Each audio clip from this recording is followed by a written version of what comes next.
terima kasih. Tidak semuanya harus menggunakan APBN. Contoh IKN, banyak yang gagal paham. Tidak 100% pembangunan IKN itu menggunakan APBN. Yang digunakan hanya 20%.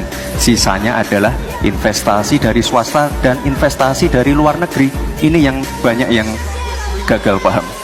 Lalu kita mengacu ke pertanyaan, infrastruktur fisik atau SDM, dua-duanya penting dan dua-duanya harus dijalankan secara paralel.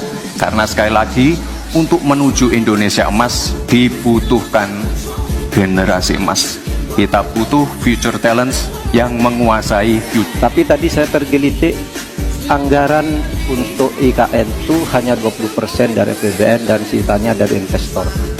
Sejauh yang kita baca, sampai sekarang belum ada satupun investor yang masuk ke sana. Coba kalau ada sebutkan, sebutkan misalnya 2 atau 1 gitu, investor mana yang sudah masuk ke sana. Yang saya dengar justru ada ratusan ribu hektar tanah sudah dikuasai oleh pengusaha-pengusaha tertentu sekarang ini. Nah, saya setuju ke depannya itu agar mengundang investor. IKN harus diteruskan, tetapi pendanaannya harus sesuai dengan tujuan semula, bahwa itu sebenarnya mengundang investor. Tapi sekarang ini yang sudah jadi itu semuanya dari APBN, sehingga memang diperlukan langkah-langkah perbaikan agar warisan baik Presiden Jokowi ini bisa kita lanjutkan. Terima kasih. Jadi saya setuju bahwa yang paling penting bukan soal infrastruktur dulu atau SDM dulu. Yang paling penting dari ini adalah kemampuan membaca skala prioritas.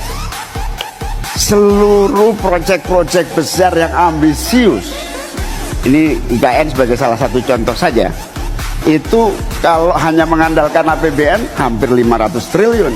Padahal 1% saja dari 400 sekian triliun itu untuk bangun jalan seluruh Kalimantan beres, membangun seluruh kota-kota di Kalimantan beres.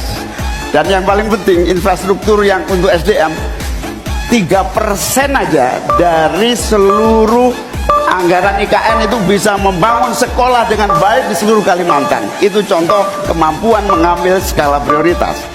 Baik, saya izin menanggapi Gus Muhaimin dulu. Saya ingat sekali Gus Muhaimin dulu sempat ikut meresmikan dan potong tumpeng di IKN. Ini gimana? Ini nggak konsisten. Dulu dukung, sekarang nggak dukung karena menjadi wakilnya Pak Anies yang mengusung tema perubahan.